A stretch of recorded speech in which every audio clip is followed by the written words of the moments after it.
Ladies and gentlemen, Stanley Myron Handelman.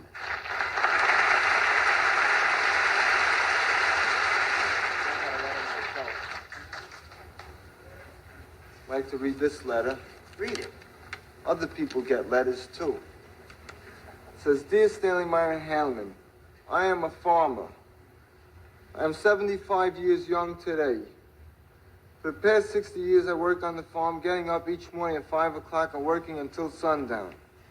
For a while, my two sons, Clem and Rupert, helped out until they were both killed when the tractor went into the ravine.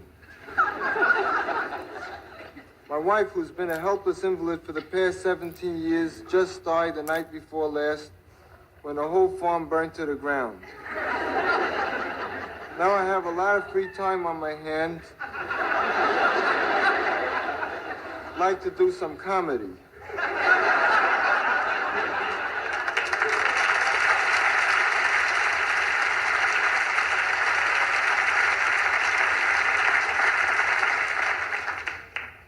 That's all right. I don't really need it. I tell you the truth, it really doesn't matter to me how well I do because I'm not going to be doing this for a living too much longer anyway. No, I wrote a couple of books, and that's what I always wanted to do was write. And I got a couple of books that I feel are going to really make a lot of money. One of them is a book of fairy tales for children.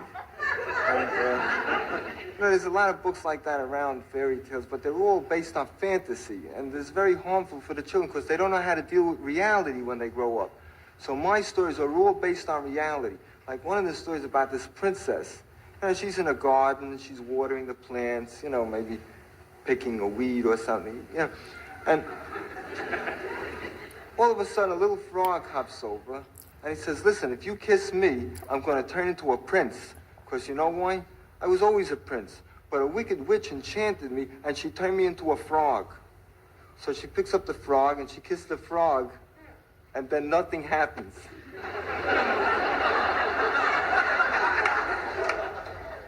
And you know why? Because there's no such thing as wicked witches or enchanted princes. It's a plain talking frog,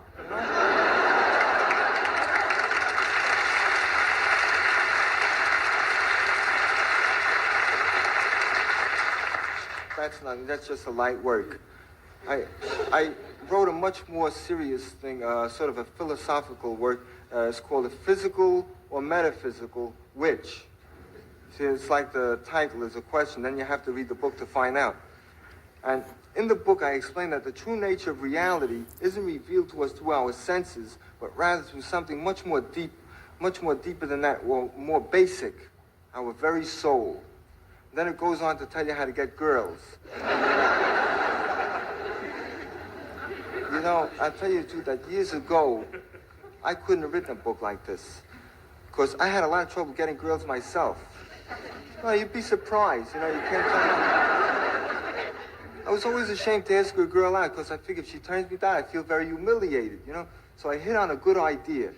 I asked the most unpopular girl in the whole school to go out with me, and she jumped at the class. Nobody ever asked her to go out. So we went out together, and then I found out why she was so unpopular. She used to carry around in a handbag a little pen that shot out tear gas. I said, why do you carry around a thing like that for?